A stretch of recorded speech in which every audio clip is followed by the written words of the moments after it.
शहरनामा.com में आप सबका इस्तकबाल और स्वागत है। आज हम गुफ्तगू करेंगे उर्दू ज़बान पर, उसकी परेशानियां और उसकी खामियां और खूबियों पर। एक नई फिल्म बहुत जल्दी आने वाली है जिसका नाम है सहर, और जिसमें लीड रोल किया है पंकज कपूर ने। फिल्म के हिदायतकार, मंजरनामा नवीस और मुकालिमा निगार मुंजिर नकवी हैं, जिनका ताल्लुक लखनऊ से है, और उन्होंने ये फिल्म बहुत मेहनत और जाफिशानी से तैयार की है, जो 28 अक्टूबर से और 10 नवंबर तक बार्सिलोना फिल्म फेस्टिवल में दिखाई गई है। उन्होंने अपनी फिल्म सहर कई दूसरे फिल्मी मेलों में भेजने का तहैया किया है, और बहुत जल्द वो आम लोग देख सकेंगे। ये कहानी वो खुद बताएंगे कि क्या है, लेकिन मुख्तसरन ये है कि इस कहानी का जो एक मरकजी किरदार है महेंद्र नाथ कौल, वो उर्दू के टीचर होते हैं, और उर्दू की घटती हुए तालिब इल्म और उर्दू की तरफ से बेइत्तेनाई बरतने वाले लोग वो उससे परेशान हैं। यहाँ तक कि उर्दू का जो डिपार्टमेंट है जिसमें वो पढ़ाते हैं, उसमें भी लोगों की तादाद कम होती जा रही है, और कॉलेज की इंतजामिया कमेटी, जो मैनेजमेंट कमेटी है, वो फासिस्ट लोगों से भरती जा रही है, बढ़ती जा रही है। इसका नतीजा ये हो रहा है कि एक स्टेज पर आके इस डिपार्टमेंट को बंद करने की नौबत आ गई। कौल साहब खास लखनवी अदा में हैं। उनके बूदोबाश, उनके तराश खराश, उनके लिबास और उनकी जद्दोजहद कि किस तरह से वो फासिस्ट लोगों से लड़ रहे हैं, ये फिल्म काबिल दीद है। आज हमारे इस पैनल में मुंजिर नकवी, जो फिल्म के हिदायतकार, स्क्रीन प्ले राइटर और डायलॉग राइटर हैं, वो खुद इसमें शरीक हुए हैं। हमारे साथ आज मोहतरमा ताहिरा हसन, जो सोशल एक्टिविस्ट भी हैं और कमज़ोरों की आवाज़ भी हैं, वो भी शरीक हैं। और हमारे साथ मोहतरमा मेहरू जाफ़र साहिबा भी हैं, जो एक नामवर उर्दू की, अंग्रेज़ी की जर्नलिस्ट हैं, एक्टिविस्ट हैं, और उन्होंने बहुत बड़े बड़े प्रोग्राम्स, बहुत बड़े बड़े इवेंट्स भी कवर किए हैं। मेहरू जाफ़र साहिबा की वालिदा फर्रुख जाफ़र साहिबा बहुत नामवर एक्ट्रेस थी, और बहुत मशहूर फिल्मों में उन्हीं ने काम किया, उमराव जान से लेकर पीपली लाइफ तक, और उसके बाद गुलाबो सिताबो, और इस शहर में भी, फिल्म में भी उन्होंने एक्टिंग की और अपना लोहा मनवाया।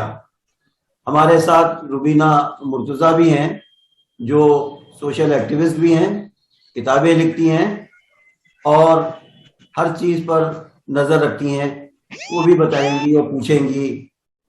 मुंजिर नकवी, जो इस फिल्म के सर्वे सर्वा हैं, उनसे ये सब लोग सवाल जवाब करेंगे। हमारे साथ डेली आर्ट की सब एडिटर सालिहा रिजवी भी हैं।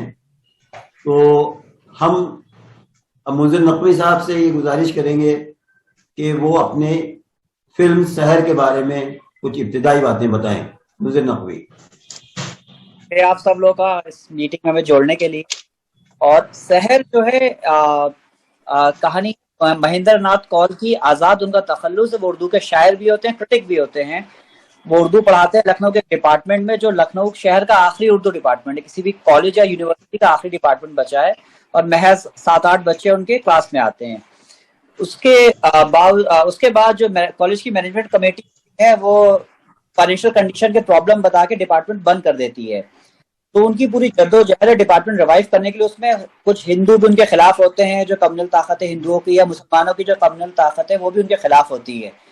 आखिर में कैसे वो पार पाते हैं इस जद्दोजहद से, यही कहानी है। बाकी तो आप लोग फिल्म देखेंगे तो ज्यादा बेहतर तरीके से समझ पाएंगे। या ज्यादा बताना भी नहीं चाहिए। एक लेवल के बाद फिल्म देखना ज्यादा विजुअली एक्सपीरियंस ज्यादा बेहतर होता है। मुंज़िर नकवी साहब, ये फिल्म आपको बनाने की तहरीक, या जिसको हिंदी में कहते हैं प्रेरणा, ये कहाँ से हुई और ये कैसे आपने सोचा कि इस मौजू पर, क्योंकि इसमें आपने जो माहौल दिखाया है वो मौजूदा सूरत हाल जो है, जो समाज है, वो उसी माहौल से गुजर रहा है जो इस फिल्म में आपने पेश किया है, जहां तक कि मैंने कुछ उसके रशेस देखे हैं। जी हम लखनऊ में एक इलाका है कश्मीरी महलाम, वहाँ के रहने वाले हैं और बचपन हमारा तो वहाँ नहीं गुजरा, पर बाकी हम 2002 के बाद से वहाँ रह रहे थे और वहाँ हमें पता चला वहाँ के कश्मीरी पंडित जो थे, जो उर्दू के शायर थे, ब्रिज नारायण कौल चकबस्त और आनंद नारायण मुला भी वही रानी कटरे में रहते थे, दयाशंकर कौल नसीम भी रहते थे। तो हमें पता चला ये भी हिंदू भी उर्दू पढ़ाते हैं। हमें मालूम था कि उर्दू कोई पढ़ सकता है क्योंकि हम उस घराने से आता है कि जबान से मजहब का कोई ताल्लुक नहीं है। तो वहां से हमें इंस्पायर हुआ कि हम इस पे फिल्म बनाते हैं। फिर हमने 2011 में लिखी फिल्म, ये मतलब लिखनी शुरू की एज अ बुक के शेप पे, पहले बाद में स्क्रिप्ट में आई, फिल्म स्क्रिप्ट में। और हम गुलजार देहलवी से मिले, जो अभी उनका इंतकाल हुआ हाल में ही, दिल्ली में जाके, और बाकी लखनऊ में कई शायरों से मिले, कई लोगों से मिले कि कैसे स्क्रिप्ट जाए कि गलतियां ना हो उसमें। उसके बाद वही मेन वजह थी हम कश्मीरी महल्ले के रहने वाले और उर्दू से हमारी मोहब्बत, ये मेन वजह है हमारी फिल्म बनाने के लिए। मैं पहले तो मैं बहुत मुबारकबाद देती हूँ मुंज़िर नकवी साहब को कि इन्होंने इतनी एक अहम मुद्दे पे, बहुत जरूरी जो मुद्दा है इस वक्त, उस पर ये उन्होंने एक स्क्रिप्ट लिखी और फिल्म बनाई। जाहिर है अभी तो हम लोगों ने किसी ने देखी नहीं है, अब देखने की पूरी इंतजार है उसका।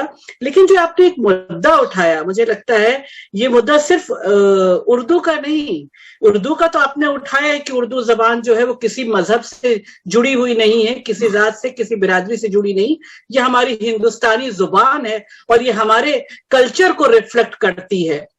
जो लखनऊ का पूरा कल्चर है, जहां उर्दू अवध का कल्चर है, उसको रिफ्लेक्ट करती है, क्योंकि जबान से ही उस जगह के कल्चर को आप समझ सकते हैं, जान सकते हैं।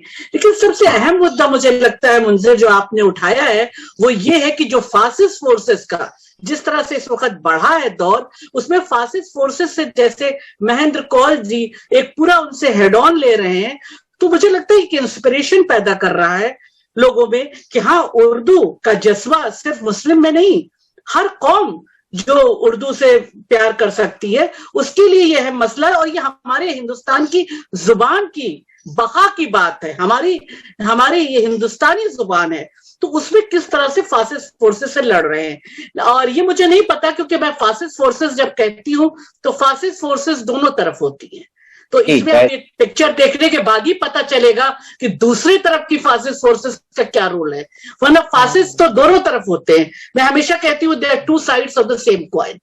तो यहाँ पर आपके पिक्चर देखने के बाद ही पता चलेगा कि दूसरा जो रुख है उसका क्या रुख रहा है।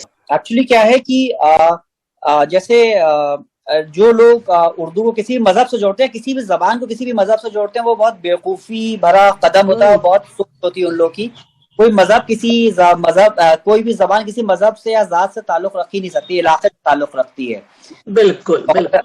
अब जैसे आप ये नहीं कह सकते हैं कि बंगाली से मुसलमान बोलते हैं, हिंदू बोलते हैं। पूरा बांग्लादेश बना बंगाली मूवमेंट की वजह से, जबान का जो भाषा आंदोलन था मुजीबुर रहमान ने शुरू, उस वजह से पूरा बांग्लादेश बना। बाकी अलग वजूहत थी, वो पॉलिटिकल वजूहत अलग थी उनकी। तो और लखनऊ को खासकर सन 1900 के बाद से यूपी यूनाइटेड प्रोविंस जब हुआ करता था अंग्रेजों के दौर में, उससे देवनागरी में उर्दू को लिखना शुरू किया, जो हिंदी बाद में कहने लगे लोग। बहुत और भी वजूहत थी। शुरू हुआ कि उर्दू मुसलमान की जबान है जो नस्तलीक में लिखी जाएगी और देवनागरी में लिखी जाएगी। अगर उसमें संस्कृत के वर्ड ज्यादा मिला दे तो वो हिंदी हो जाएगी, वो हिंदुओं की जबान होगी। वो एक फिरका वाराना सोच वहां से पैदा हुई जो अब तक चली आ रही है। और इतने बड़े उर्दू में फिराक गोरखपुरी और ना जाने कितने बड़े बड़े जगन्नाथ आजाद, महेंद्र नाथ कौल जो हमने दिखाए, त्रिलोक चंद महरूम, और इतने बड़े बड़े उर्दू के शायर हुए। प्रेमचंद उर्दू में लिखते थे, सब लोग हिंदी में लिखते हैं। प्रेमचंद नवाब राय से शुरू किया था उन्होंने। जी जी। और उनका 75% से लेकर 80% जो उनने जो भी लिखा वो उर्दू में लिखा। हम आपको चीज बताना चाहेंगे, बहुत मजे की चीज है कि जैसे हमारे जो प्रोड्यूसर थे पीयूष सिंह जी, उनको तो मालूम था कि उर्दू मुसलमान की जबान नहीं है, वो इलाके की जबान है। और पंकज कपूर को भी, साहब को भी मालूम था। पर फिल्म से जो बहुत लोग जुड़े, जो फिल्म के म्यूजिक डायरेक्टर थे, जो साउंड डिजाइनर थे, जो एडिटर थे, जो वो, उन लोग को लगता था कि उर्दू मुसलमान की जबान है। उन्होंने फिल्म देखी तो उन्होंने कहा, और वो बहुत ज़हीन लोग हैं, इंडस्ट्री में काम करते हैं, जो बहुत सेकुलर इंडस्ट्री है, फिल्म इंडस्ट्री बॉम्बे में। तो उन लोग को, उनके लिए नई चीज थी कि यार ये हमें मालूम ही नहीं था कि उर्दू मुसलमान की जबान नहीं है। तो वो हमारे लिए बहुत बड़ी चीज है कि हम जो उस तरह के ज़हीन लोग हैं, जो इंडस्ट्री में काम करते हैं, जो हमारे साथ जुड़े रहे फिल्म में, उनको उनको लग रहा है कि उर्दू मुसलमान की जबान नहीं, तो हमारे लिए बहुत एक अचीवमेंट है वो, शुरू में ही, मतलब फिल्म रिलीज होने से पहले। जी जाफर साहब, आपके वालिदा ने बहुत काम उसमें किया है, और उनके कुछ तजुर्बात जो हों, जो उन्होंने आपसे शेयर की हों, खास करके इसके मुतालिक, तो कुछ आप हम लोगों से भी शेयर कीजिए। तो वो जो हमारी अम्मी थी, वो तो एक अवध के इलाके की एक काफी जबरदस्त इंस्टीट्यूशन थी मेरे ख्याल से। तो उनको बिल्कुल लखनऊ से बेहद मोहब्बत थी, अपनी जबान से, अपने खाने पीने रहन सहन से बहुत मोहब्बत थी। तो उन्होंने तरह तरह की फिल्में की हैं, लेकिन जहाँ लखनऊ थीम होती थी किसी भी कहानी की या फिल्म की, तो उसमें वो बिल्कुल खो जाती थी, और बहुत उनको अच्छा लगता था, क्योंकि उनको भी एहसास था कि काफी चीजें हम भूलते जा रहे हैं अपने कल्चर के बारे में, अपनी जबान, अपने पहनावा, जैसे गरारे और रीति रिवाज, खाना पीना। तो जब नकवी साहब ने उनको न्योता दिया इस फिल्म में काम करने का, तो बहुत खुश हुई, और उनको बहुत अच्छा लगता था नौजवानों के साथ काम करना और उनसे गुफ्तगू करना कि उनके दिमाग में, उनके ख्यालात में क्या चल रहा है आजकल। तो वो हमेशा फिक्रमंद रहती थी कि हमें याद है बचपन में वो कहती थी, तुम लोग इतने फिल्मी लोग हो, तो ये सुषमा और शमा पढ़ा करो, ये इसमें फिल्मी गॉसिप होती है ताकि स्क्रिप्ट याद रहे। तो इस तरह से उन्होंने हम लोगों को उर्दू की तरफ अट्रैक्ट करने की कोशिश की, और इस फिल्म से तो वो बेहद खुश थी। इसलिए खुश थी कि मौजू उर्दू था, और इसलिए भी खुश थी कि उनको पंकज कपूर जैसे अव्वल दर्जे के एक्टर को खूब टॉन्ट करने को और डांटने का मौका दिया डायरेक्टर साहब ने। तो बड़ी खुश थी अपने डायलॉग से कि तो मैंने तो उन्हें सुना दिया इस अल्फाज में, इस लाइन में। तो वो जहां भी होंगी इस वक्त, उनकी रूह मेरे ख्याल से बहुत खिलखिला के हंस रही होगी, और बहुत आपको दुआ दे रही होंगी कि आपने ये फिल्म मुकम्मल की, और अब ये बड़े पर्दे पे दुनिया के सामने दिखाई जा रही है। तो वो बहुत बहुत आपको में उनकी दुआ लगेगी आपको, मुझे यकीन है। आपने रुबीना मुर्तजा साहिबा, आप ये बताइए कि इन्हीं ने, मुंज़िर नकवी साहब ने जो सहर फिल्म बनाई है, तो एक स्टेज आती है कि जब उसको सेंसर के सामने जाना होता है, और सेंसर उसमें काट छाट करता है, सर्टिफिकेट देता है हिंदी का, अंग्रेजी का, उर्दू का। लेकिन इन्हीं ने इसमें ये कोशिश की है कि वो सर्टिफिकेट जो है वो उर्दू लैंग्वेज में आए, ताकि ये उर्दू फिल्म कहलाए। तो आपके नजदीक क्या ये कोई मजहबी जबान है उर्दू, या ये एक सेकुलर जबान है? देखिए, जबानें मजहब की नहीं होती हैं, वो इलाकों की होती हैं, रिलीजन की नहीं होती हैं, रीजन की होती हैं। और जो मजहब का तसव्वुर होता है वो इंसानियत के लिए होता है, वो किसी भी रीजन से जो है वो ऊपर उठ के होता है, भले ही उसका फैला वो किसी एक पर्टिकुलर रीजन में हो, लेकिन वो तमाम आलम इंसानी के लिए होता है। और इसी तरह जबानें जो हैं वो इलाकों की होती हैं, उसका मजहब से कोई ताल्लुक नहीं होता है। जबानें इलाकों की होती हैं, एक इलाके में जो लोग रहते हैं वो लोग एक जबान का इस्तेमाल करते हैं, और देखिए आप जो दूसरी तरफ जाते हैं, मतलब दूसरे इलाकों में होते हैं, उनकी लैंग्वेज मिक्स हो जाती है। तो हमारा तो मजहब से कोई ताल्लुक नहीं है, ज़बानें इलाकों की होती है, मजहब की नहीं होती हैं। मंजर नकवी साहब को मेरी नेक ख्वाहिशात। और मैं ये बात इसमें ऐड करना चाहूंगी कि ऐसा नहीं है कि सिर्फ पास्ट में ही लोग जो है वो उर्दू होते थे, आज भी। बल्कि अभी मुझे याद आ रहा है, 1-2 दिन पहले मेरे हस्बैंड ने जिक्र किया था कि उनके एक डॉक्टर हैं, उन्होंने एक बुक लिखी है। वो बुक तो इंग्लिश में है, लेकिन वो बुक उन्होंने शायद फराज और फैज अहमद फैज को जो है वो पढ़ने के बाद ही लिखी है। तो ये आज की बात है, ये कोई मैं पहले की बात नहीं कर रही हूँ। और भी मैं ऐसे लोगों को जानती हूँ जो नॉन मुस्लिम हैं और वो इसमें उर्दू शायरी में काफी इंटरेस्ट रखते हैं और वो पढ़ते हैं, और इसीलिए शायरी को पढ़ने के लिए ही, गालिब को पढ़ने के लिए और फैज अहमद फैज को पढ़ने के लिए उन्होंने उर्दू की तरफ वो मुतवज्जे। तो ये पहले नहीं होता था, ये आज भी होता है। हाँ, शायद कम होता है, लेकिन अभी भी ये चीज है। हालांकि जो फासिल की जो ताकतें हैं, जैसा कि बताया आपने, कि वो इस खूबसूरती को मिटाने की कोशिश कर रहे हैं, लेकिन ऐसे लोग भी हैं जो जिंदा रख रहे हैं, जैसे कि मुंज़र नकवी साहब। सही कहा आपने। मुंज़र नकवी साहब, ये बताइए कि जो फिल्म की शूटिंग हुई लखनऊ में, इसमें कोई दिलचस्प वाकयात या पंकज कपूर साहब को कितना लुत्फ आया अपने क्रू के साथ में, यहाँ के क्रू के साथ में काम करने में, या शहर से वो कितना मुतासिर थे? कोई कुछ वाकयात ऐसे हो जो आप शेयर कर सकते हो? जी, एक तो जब हम पंकज कपूर साहब से मुलाकात हुई थी हमारी 2015 के वक्त की ये फिल्म करेंगे, उन्होंने स्क्रिप्ट पढ़ी तो उनको बहुत तैयार भी करने के बाद वजूहात कुछ ऐसी हुई कि उस वक्त नहीं शूट कर पाए हम लोग, थोड़ा वक्त लगा शूटिंग करने में। उनको बहुत पसंद आया था शहर। बस वो एक बात उन्होंने हमसे कही थी कि जो उन्होंने तसव्वुर किया था लखनऊ के बारे में वो वैसा रहा नहीं। अब लोग शायद ज्यादा तमीज से बात नहीं करते होंगे, जो उन्हें देखा शूटिंग के वक्त बाकी लोगों का, तो उनको वैसा दिमाग में था। कभी वो 80s में उन्हें फिल्म भी शूट की थी लखनऊ में, नाम हमें याद नहीं इस वक्त, तो वैसा लखनऊ और अब के लखनऊ में बस जमीन आसमान का फर्क है। ये बात उन्होंने हमसे कही थी। जी, जाहिर है कि समाज में काफी चेंज आए हैं, लोगों का माइग्रेशन हुआ है दूसरी जगहों से, और अब ये कहा जाता है कि लखनऊ में लखनऊ वाले ही कम रह गए हैं, तो असर तो पड़ता ही है। लेकिन जैसे उनको यहाँ के खाने पीने या रहन सहन में कोई ऐसा वाकया हो जो उनको बहुत अच्छा लगा हो, या कुछ खास लोगों से मुलाकात करके उनको सुकून मिला हो या मजा आया हो? बहुत अच्छा। तो हम लोग का शेड्यूल हाइट तक उनकी, क्योंकि शूटिंग होती थी, वो होटल जाते फिर वापस आते थे। उनको पुराने बहुत अच्छा लगा, जैसे कॉलेज बिल्डिंग ना खास में घर, जहाँ हम लोगों ने घर बनाया था महेंद्र नाथ कॉल का, कश्मीरी महल्ले में शूटिंग की हम लोगों ने 4-5 दिन।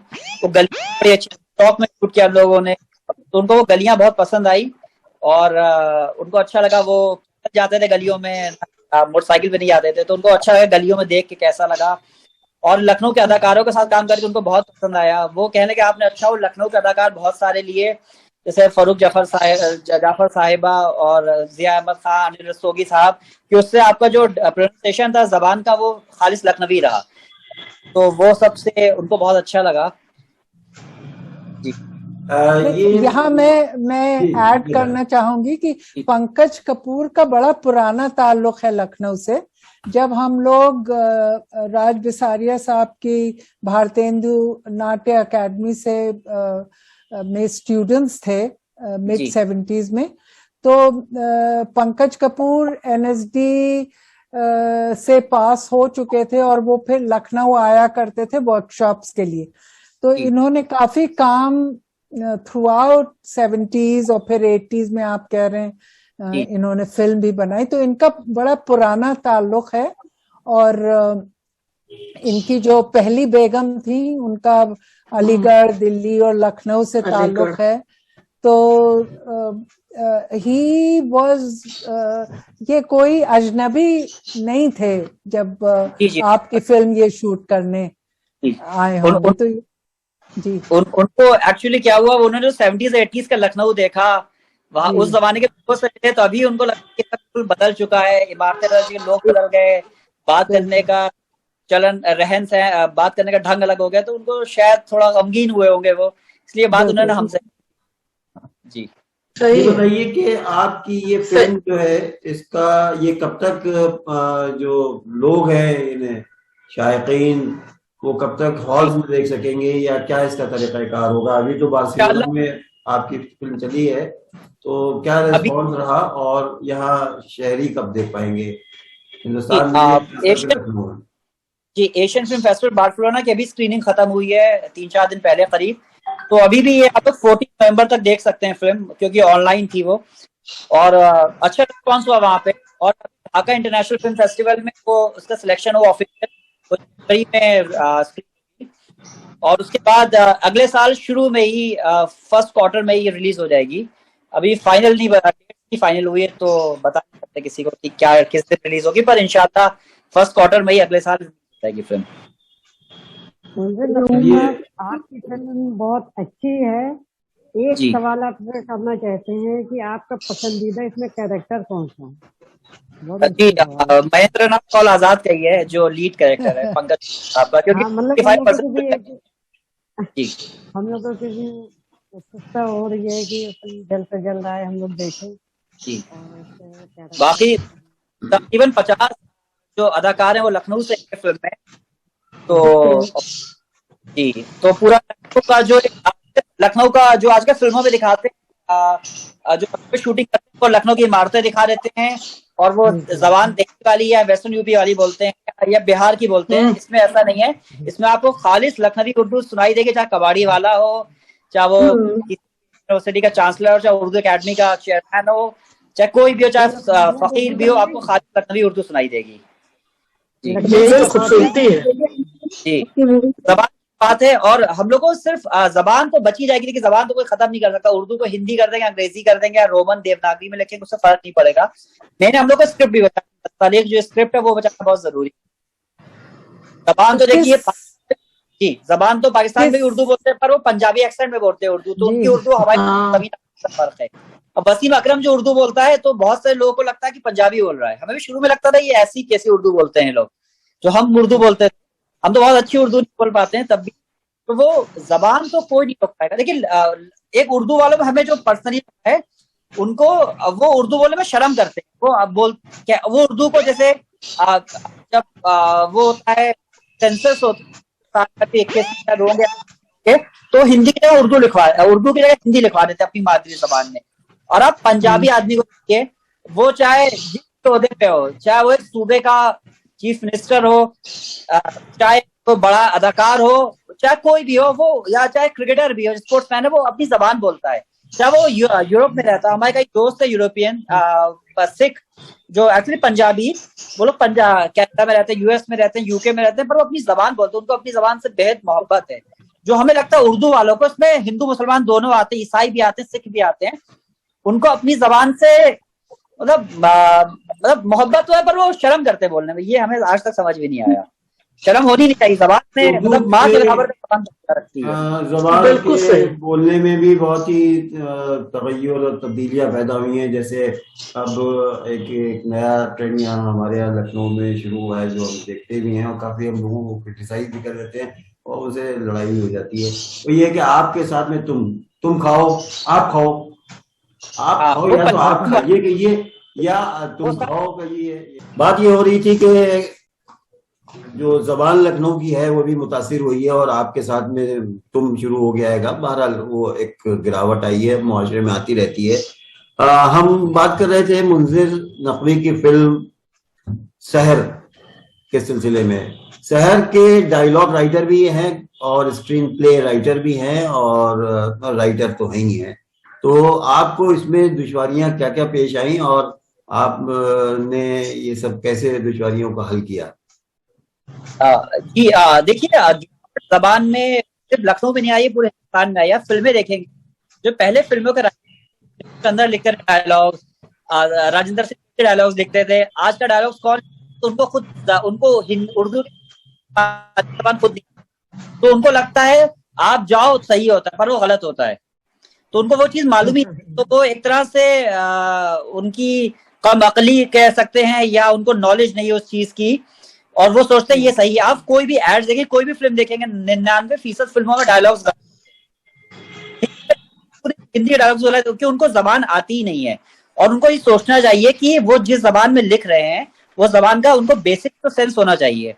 पहले आप और ये शुरू हुआ है अर्ली 2000 से, 90s तक भी कई उर्दू से जुड़े हिंदू मुसलमान राइटर्स थे जो डायलॉग्स लिखते थे, उनको वो नॉलेज थी। आप देखिए समीर को देखेंगे, वो फिल्मों के गाने लिखते थे, वो शायद वो बनारस से ताल्लुक रखते हैं, उन्हें खूबसूरत उर्दू में नगमे लिखे। आजकल जो नगमे होते हैं वो उर्दू तो उनको नॉलेज ही नहीं होती, वो पंजाबी होती है, अंग्रेजी होती है, उसकी भी नॉलेज नहीं होती है, और बहुत ज्यादा फिल्मों में गिरावट आई है जबान के लेवल पे। आप एक हम आपका इंसिडेंट बताते हैं। किसी ने हमसे कहा, एक फिल्म आई थी शायद एक था टाइगर, उसमें गाना था अफगान जलेबी, किसी ने कहा हिंदी सॉन्ग है, हमने कहा इसमें एक हिंदी का लफ्ज बता दो, अफगान जलेबी में हिंदी का लफ्ज क्या है? एक लफ्ज भी हिंदी का नहीं है, और ये तो वो भी पर्शियनाइज उर्दू है, बिल्कुल खालिस पर्शियनाइज उर्दू, तो उनको नॉलेज ही नहीं है। और सारी आप गुलजार साहब को देखिएगा, सारे फिल्मों में गाने तो 99% 90% उर्दू में होते हैं, और डायलॉग्स भी उर्दू में होते हैं, पर खराब उर्दू में जो ग्रामेटिकली गलत होते हैं। तो गिरावट बहुत ज्यादा आई, लखनऊ में गिरावट बहुत आई है। और एक्चुअली क्या होता है, उर्दू इतनी ज्यादा मतलब इतनी अच्छी जबान है, इतनी तमीज की जबान है कि आप उसको बोलेंगे तो अच्छा लगता है कानों में, पर अब तो क्या कहे बात, और बहुत ज्यादा वो हो गई। और पंकज कपूर साहब को फिल्म करने की एक और वजह थी, उनको डायलॉग्स बहुत पसंद आए थे, क्योंकि एक एक्टर जो भी होता है उसको वही लगता है कि उसको डायलॉग्स क्या है, क्योंकि लोग डायलॉग याद रखते हैं, एक्टिंग याद रखते हैं। फिल्म में किसी को याद नहीं रखता आपने कौन सा एंगल लगाया था, कौन सा लेंस यूज किया था, कैसे शूट किया था, कहाँ शूट किया था, फिल्म को कलर क्या थे। नॉर्मल पब्लिक को कलर एडिट वेडिट कुछ समझ में तो आता है, पर उनको डायलॉग याद रहते हैं। अब मीम्स ही बनते हैं आजकल, मीम्स बनते हैं डायलॉग्स के, तो डायलॉग्स के बनते हैं, एक्टिंग के रोल्स के बनते हैं, बाकी किसी चीज के नहीं बनते हैं। तो वो वजूहत बहुत है, और गिरावट आएगी, और गिरावट और इससे बदतर आएगी।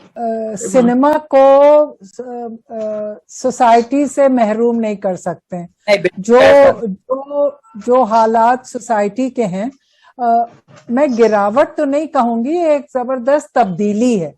जब आप 80% लोगों को आपने मेन स्ट्रीम सोसाइटी से महरूम रखा 5000 साल तक, और अब वो लोग मेन स्ट्रीम के में आ रहे हैं, तो वो फिर अपनी जबान भी लेके आ रहे हैं, अपना खाना भी लेके आ रहे हैं। तो ये एक डेमोक्रेटिक प्रोसेस है जो हम लोगों ने चुना है। तो हमें क्या करना चाहिए कि अब उर्दू जबान इतनी फली फूली, मतलब 80 साल में वो एक डायलेक्ट से एक लिटरेरी लैंग्वेज बन गई। ये तो कमाल की बात है ना।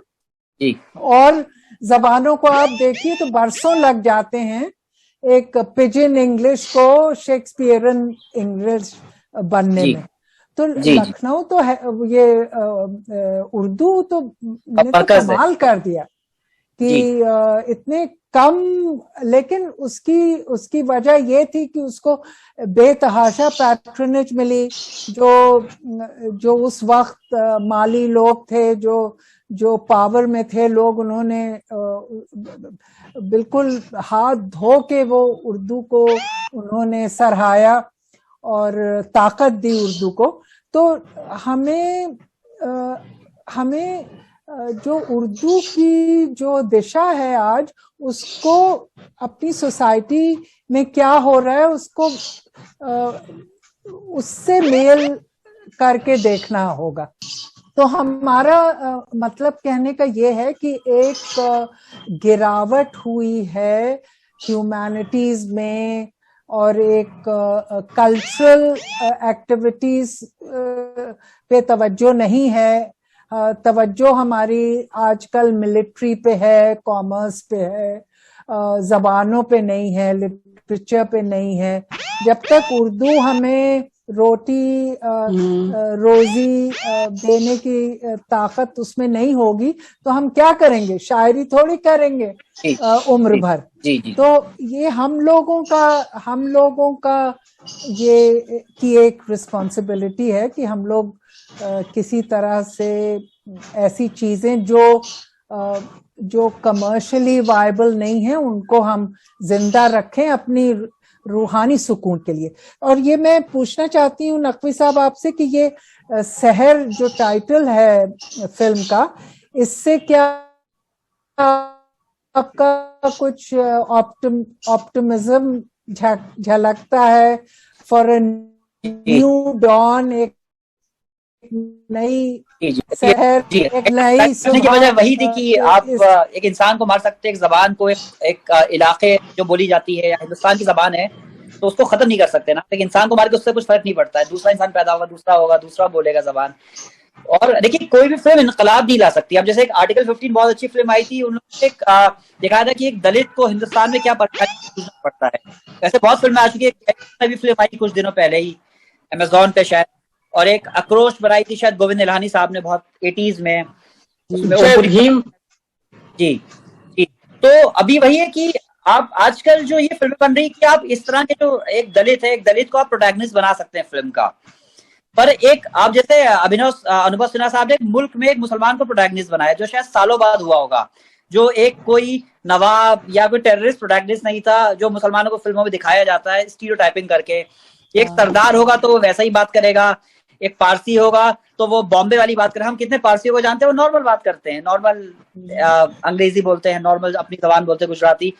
और एक मराठी होगा वो वैसे ही बात करेगा, और एक तमिलियन होगा वैसे ही बात करेगा, एक बंगाली वैसे ही बात करेगा, वैसे ही। आप एग्जाम्पल बताते हैं, लखनऊ में एक फिल्मों के बहुत अच्छे हम लोग के दोस्त भी हैं, डिक्की भाई अरुण सिंह लाइन प्रोड्यूसर हैं, लखनऊ में करते हैं।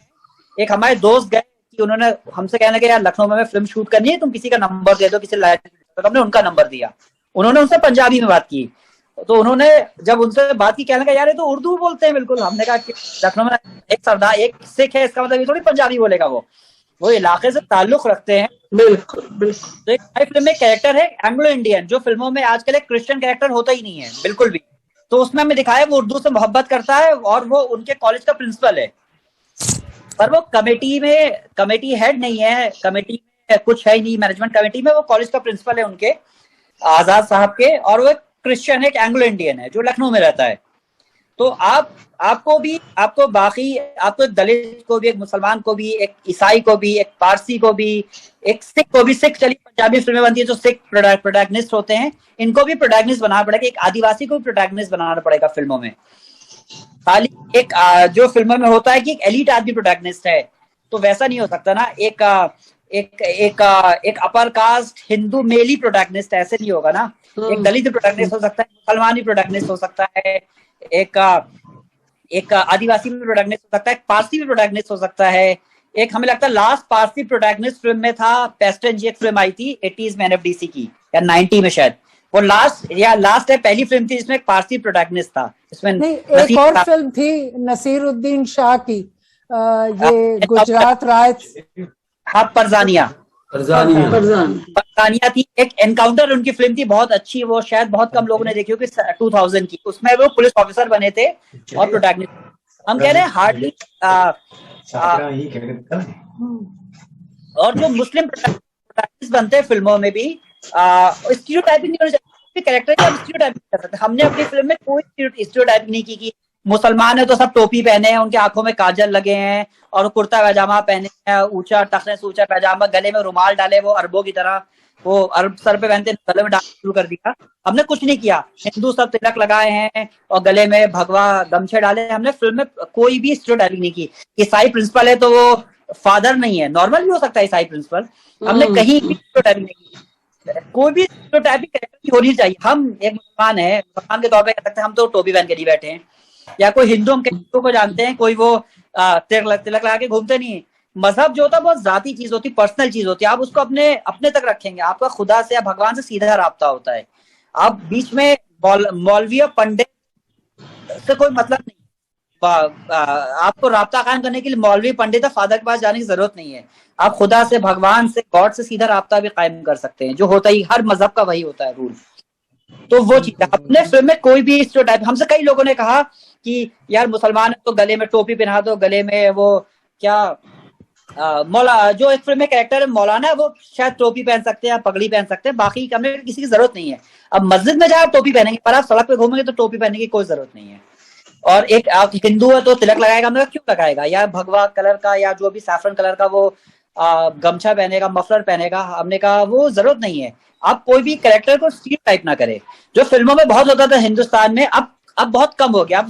अब जो फिल्म मेकर नए आए वो फिल्म स्टीरियोटाइप नहीं करते हैं कैरेक्टर्स को, ज्यादातर कोशिश करते ना करें, पर पहले बहुत होता था। पहले तो हर कैरेक्टर होता था, आप समझ जाएंगे ये तो मुसलमान होगा, ये हिंदू होगा, या वो दलित कैरेक्टर तो फिल्मों में होते ही थे। अब तो दलित कैरेक्टर आते हैं तो बहुत अच्छी चीज है, दलित कैरेक्टर आ रहे हैं और आदिवासी कैरेक्टर भी आ रहे हैं करके। आप जो जबान जी आप जो बात कर रहे हैं वो अच्छे सिनेमा और बुरे सिनेमा की बात हो रही है।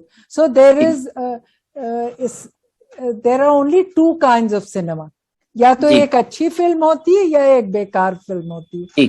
तो और फिर ये इसका जज तो क्रिटिक्स और ऑडियंस होती है। देखिए अच्छी कोई नहीं होती है, जो हमें क्या लगता है कि अब जिसने फिल्म बनाई वो अब एक होता है कि वो किस मुआशरे में पला बड़ा पैदा हुआ, वो मॉनेटरी बेनिफिट्स क्या ज्यादा फिल्म से वो होता है। और डायरेक्टर में बहुत डिपेंड है कि देखिए हमारे पास ताकत है, हम प्रोड्यूसर नहीं फिल्म के, पर हमारे पास ताकत है कि हम क्या लिखे, हमारे पास चॉइस है क्या लिखे। हम भी एक वही फिल्म लिखे जो हर चीज का स्टीरियोटाइपिंग करे, उसमें जबान खराब हो, गलत तरीके से पेश किया जाए समाज को। और फिल्म जो होती है समाज का आईना होती है। मंटो ही कहा था कहानियां वो समाज का मुआशरे का आईना है। अब कोई इसको पसंद करेगा कोई पसंद नहीं करेगा, पर वो आईना है। आप उस पर पर्दा डाल के कि वो गलत है सही है का लेबल लगाना बहुत आसान है, पर वो एक आईना है। फिल्म आईना होती है और जो हकीकत है वो हम दिखाना चाहते हैं।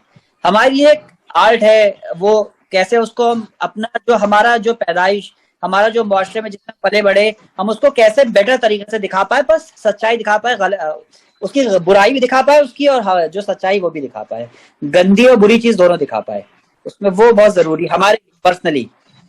बाकी सबके ऊपर डिपेंड है, हर फिल्म मेकर के ऊपर क्या दिखाना है वो क्या दिखाना चाहता है। एक बात मैं कहना चाहती हूँ, आपने जो कहा मैं वहां पे आपसे एग्री करती हूँ। महरूबाजी ने जो कहा कि उर्दू बहुत डिटोरिएट नहीं हुई है, कोई चीज बहुत गिरावट नहीं है, नहीं मेरा मानना है कि गिरावट आई है। और आजादी के टाइम को हम छोड़ दें, हम इस वक्त के टाइम में आए जिसमें हम जी रहे हैं, ठीक है। तो यहाँ पर उर्दू जो गिरावट आई है तो सिर्फ उर्दू में नहीं आई है, वो तमाम उर्दू बोलने वालों की जिंदगियों में भी गिरावट आई है। सचिन कमेटी ने भी बताया आपको, ये रंगनाथ कमीशन ने भी बताया है कि कितना हालात खराब है। तो मेरा मानना है कि इस वक्त उलेमा जो मौलाना है उनका क्या रोल रहा, मतलब आप अपनी पिक्चर के हिसाब से कैसे देखते हैं उनका रोल क्या रहा uplifting? Not only Urdu but socio economic condition, हर जबान से जुड़े हुए लोगों की सोशियो इकोनॉमिक कंडीशन की बात भी होती है, तभी तो हम कहते हैं रोजी रोटी से जुड़ना चाहिए। तो उर्दू डिटोरिएशन को मैं ऐसे देखती हूँ कि हम उसमें जुड़े हुए लोग, चाहे उर्दू एकेडमी, चाहे ये मौलाना साहिबान, चाहे उलेमा कह लीजिए, इनका भी बहुत बड़ा रोल रहा है कम्युनिटी को भी पीछे लाने में, जुबान को भी। एक शायद वाकया आप लोग को याद होगा, हम शायद उसको शायद भूल रहे हैं। लखनऊ में 60s में उर्दू को शायद ये लोग यूपी के ऑफिशियल लैंग्वेज बनाने के लिए जद्दोजहद जब चल रही, 2 लोगों ने अपने को जिंदा जला लिया था। वो दोनों हिंदू थे, अगर हम गलत नहीं कह रहे। बिल्कुल सही, बिल्कुल सही। पार्लियामेंट के बाहर धरना भी दिया था और एक सिंह दिया, कुछ नाम था उनका, धरना भी दिया था कोई। तो वो लोग मतलब उनको उर्दू से और मतलब वो चीज है। और मतलब लखनऊ में तो इतने शायर रहे गुजरे जो हिंदू थे और वो उर्दू पढ़ते थे पढ़ाते थे। लास्ट तक कृष्ण बिहारी नूर, हमने उनको बचपन में गुफरानवाल इमाम बाड़े में उनने मरसिया पढ़ा था मजलिस से पहले, हमें याद है आज भी। 90 के बाद हम बहुत 8-9 बरस के होंगे तो हमें आज भी याद है। और बहुत ज्यादा, और लखनऊ में तो जैसे हम उनको जानते हैं, डॉक्टर अनिल रस्तोगी बहुत मशहूर अदाकार हैं, तो ताल्लुक रखते हैं। वो ऐसी खालिस उर्दू बोलते हैं तो हमें तो उतनी आती भी नहीं उर्दू, मतलब हम तो हार्डली उनके सामने हम बिल्कुल मतलब टॉडलर एक तरह से कहेंगे। तो वो बहुत सारे लोग, वो वही है कि लखनऊ से हमेशा जो भी लोग जुड़े रहे, जो हिंदू खासकर, जो हम पुराने लखनऊ के रहने वाले हैं, वो खालिस ऐसी उर्दू बोलते हैं। हम एक आपको वाकया बताते हैं, गोल दरवाजे में ठंडाई मिलती है, गोल दरवाजे के बाहर वो डॉक्टर खट्टा का पता है, वहां पे ठंडाई मिलती है, तो वहां पे बुजुर्ग बैठते हैं वो कोई का नाम कोई तिवारी है, तिवारी ठंडाई भंडार उनकी दुकान का नाम भी है, राजा की ठंडाई नहीं तिवारी की है शायद। तो वो इतनी खालिश उर्दू बोलते हैं, तो मतलब आप सोच सकते हैं वो बुजुर्ग हैं, 70 बरस के ज्यादा उनकी उम्र होगी, 70 साल से ज्यादा, वो चीज है। और लखनऊ जो अभी के लखनऊ के उलेमाओं का है, खासकर लखनऊ की बात करेंगे क्योंकि फिल्म लखनऊ से ताल्लुक रखती है, वो बहुत वो जो भी हुकूमत आई, चाहे वो समाजवादी पार्टी की आई, चाहे बीएसपी की आई, चाहे बीजेपी की चल रही है, वो उन्हीं के साथ रहे। तो आप तो एक मौलाना या कोई भी आप ऐसे आप मिंबर पे बैठते हैं, कम्युनिटी का ठेका उठाते रहे, आप मिंबर पे बैठते हैं, तो आप एक तो आप आवाज होते हैं कौम की, जो अपने को कहते हैं, खुद तो वो यही कहते हैं कौम के ठेकेदार हैं, वो अपने को कहते हैं, तो उनको तो कौम की बात रखनी चाहिए, पर वो नहीं रखते। वो जो भी सरकार आती है वो उनके नमस्तक हो जाते हैं, हिंदी में तो बोलते हैं, उनके चरणों में। बिल्कुल वो होना ही नहीं चाहिए। तो और हमने अपनी फिल्म में दिखाने की कोशिश की है कि जो एक आजाद साहब जो महेंद्र नाथ आजाद, जो पंकज कपूर साहब ने रोल प्ले किया है, वो एक हिंदू होते हैं, वो उर्दू से इतनी मोहब्बत करते हैं, तो उनके खिलाफ कुछ मुसलमान फैसिस्ट ताकतें भी हैं जो हिंदुस्तान में है, जो उन पे ही तोहमत लगाती है इनडायरेक्टली कि बंद करने में, उर्दू का डिपार्टमेंट बंद हो जाने में उनका हाथ है, पर वो होती नहीं, फिर वजूहात अलग होती है, वो कैसे आगे बढ़ते हैं, वो लड़ते हैं, हर ताकत से लड़ते हैं, चाहे हिंदू मुसलमान हो, क्योंकि अगर वो उर्दू से इतनी मोहब्बत करते हैं, उनके लिए हर जो उर्दू से नफरत करता है, हर आदमी उनका दुश्मन है, चाहे उनके घर वाले भी हो। तो क्योंकि उनको उर्दू से मोहब्बत है, उनको अवध से मोहब्बत है, और उनको लखनऊ से मोहब्बत है, और हमने उनको कश्मीरी पंडित दिखा, क्योंकि अगर आप कश्मीरी पंडितों कायस्थों का उर्दू की तरक्की के लिए, उर्दू की फलाह के लिए बहुत जोर है। उर्दू के बड़े बड़े शायर कश्मीरी पंडित हुए, मतलब नारायण मुल्ला तो लखनऊ से आजाद मेंबर ऑफ पार्लियामेंट रहे 67 में, साहब सही कह रहे हैं। तो वो तो उर्दू के इतने बड़े शायर थे, वो तो लखनऊ से मेंबर ऑफ पार्लियामेंट रहे। हमें लगता है शायद ही कोई मेंबर ऑफ पार्लियामेंट मखदूम के अलावा उर्दू का शायर हुआ हो। हाँ बिल्कुल, हैदराबाद से थे शायद, एक या एमएलए थे वो शायद कम्युनिस्ट पार्टी के टिकट पे, ये तो आजाद रहे, वो भी लखनऊ से, लखनऊ जैसे इंपॉर्टेंट से मेंबर ऑफ पार्लियामेंट रहे। आनंद नारायण मुल्ला, ब्रिज नारायण चकबस तो हमारे महल में रहते थे, हमारे घर के पास उनका मकान है था, तो शायद कोई जिंदा नहीं रहा उनके खानदान में, तो वहां रहता हो। और एक इस फिल्म के मुकम्मल होने के बाद अब कोई और पाइपलाइन में फिल्म है, या किसी पर काम कर रहे हैं आप, या कहीं से कोई बात चल रही है? जी फिल्म लिख रहे हैं, पर अभी उसके बारे में ज्यादा बता नहीं सकते हैं, क्योंकि कॉन्ट्रैक्ट हो गया कहीं, तो कॉन्ट्रेक्चुअल टर्म्स होते हैं कि आप फिल्म के बारे में कुछ बता नहीं सकते हैं, और ऑन कैमरा तो बिल्कुल नहीं बता सकते हैं जी। उस बात फिल्म ठीक है, इंशाल्लाह नेक्स्ट ईयर शूट करेंगे, तो अभी स्क्रिप्ट पे थोड़े चेंजेस कर रहे हैं फिलहाल। चलिए आपके बता दें, जैसे आप मेहरू जाफर साहबा कह रही थी कि फिल्में दो तरह की होती हैं, अच्छी और बुरी, तो डॉक्टर राही मासूम रजा अपना एक कॉलम लिखते थे शमा में, तो उन्हीं ने लिखा कि फिल्में 3 तरह की होती हैं, अच्छी, बुरी और काली चरण। नहीं, मैं नकवी साहब से ये भी पूछना चाहती हूँ कि जब ये तय हो गया है कि जबान इलाके की होती है और मजहब की नहीं होती है, तो आप क्यों बार बार इतने ताज्जुब से कह रहे हैं कि हिंदू कश्मीरी भी शायर थे और उर्दू बोलते थे? ये ताज्जुब की बात क्यों है? नहीं, हिमांशु बाजपेयी इमाम बाड़े में बैठ के सोच खानी करते हैं या मरसिया पढ़ते हैं, तो ये तो कोई ताज्जुब की बात नहीं है। और कश्मीरी पंडितों की ये लोग जब अपने अपने घर छोड़ के लखनऊ आए थे, तो ये तो तलाश में थे पैसा बनाने के लिए, नौकरी के लिए। कायस्तों ने भी नौकरी की as bookkeepers of the Shia Muslim rulers, तो इस वजह से वो उर्दू से उनका ताल्लुक हुआ। तो उन्होंने, पर आजकल जो ज़माना आ गया, ये बात हम लोग को मालूम है क्योंकि हम लोग उर्दू से जुड़े हैं, बाकी लोगों को मालूम ही नहीं। बाकी लोग लगता है प्रेमचंद ने सिर्फ हिंदी में लिखा, या उनको ब्रिज नारायण का नाम नहीं मालूम है, तो बताने नकवी साहब, प्रेमचंद का आपने नाम लिया, मैं पहले भी इंटरप्ट करना चाहती थी। मुंशी प्रेमचंद शुरुआत तो उन्होंने की अपना करियर उर्दू में उर्दू में लिखते थे वो, लेकिन फिर वो बाद में हिंदी में लिखने लगे और उन्होंने थोड़ा सा अग्री भी किया कि और उनका थोड़ा सा रोल भी था हिंदी और उर्दू को अलग करने में। लेकिन the main culprit was the fort Williams college जो कलकत्ता में था। तो वहां के जो जॉन गिलक्रिस्ट थे, उन्होंने कहा कि जब मैं टैक्स लेने गांव में जाता हूं तो वहां तो लोग फारसी बोलते नहीं है, तो उनकी जबान मुझे सीखनी चाहिए, फारसी नहीं।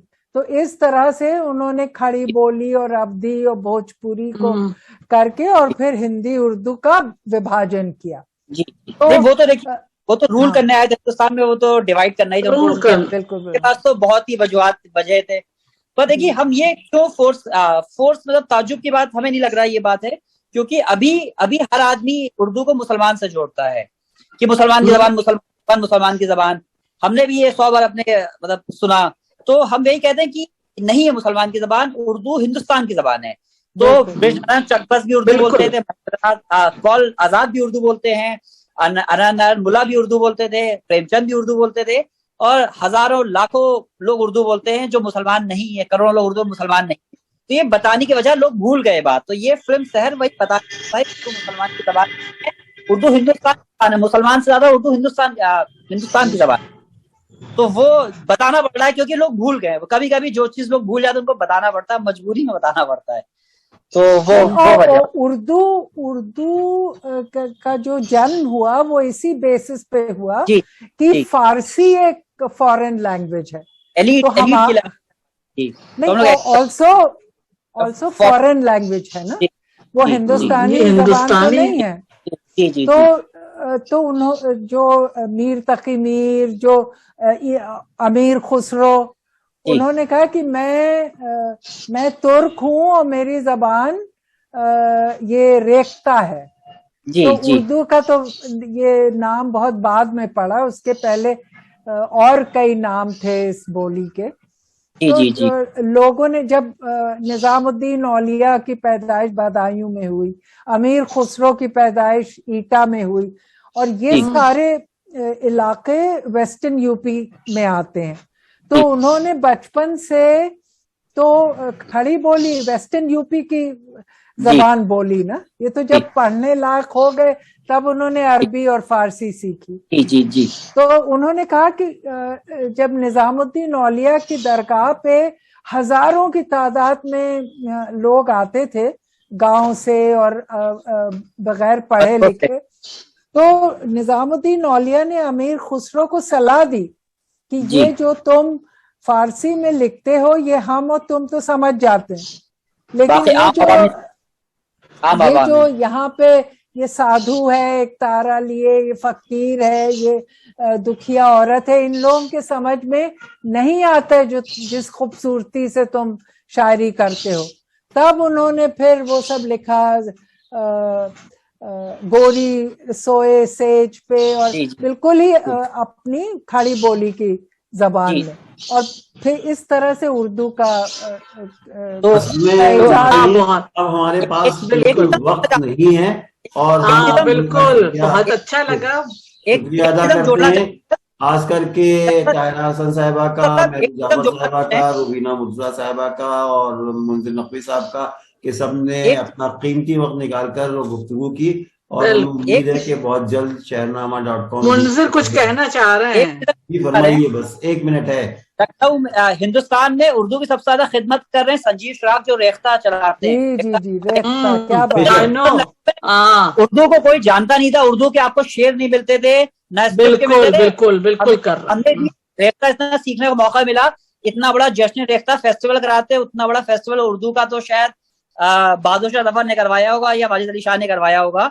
उतना बड़ा फेस्टिवल तो 150 साल में उर्दू का नहीं हुआ। और इतना बड़ा फेस्टिवल कराते हैं, उनसे ज्यादा खिदमत उर्दू की कोई हिंदुस्तान में, दुनिया में कोई नहीं कर सकता है। बहुत बहुत शुक्रिया आप लोगों का, फिर इंशाल्लाह फिर बातचीत होगी। शुक्रिया। बहुत बहुत शुक्रिया। खुदा हाफिज। खुदा हाफिज।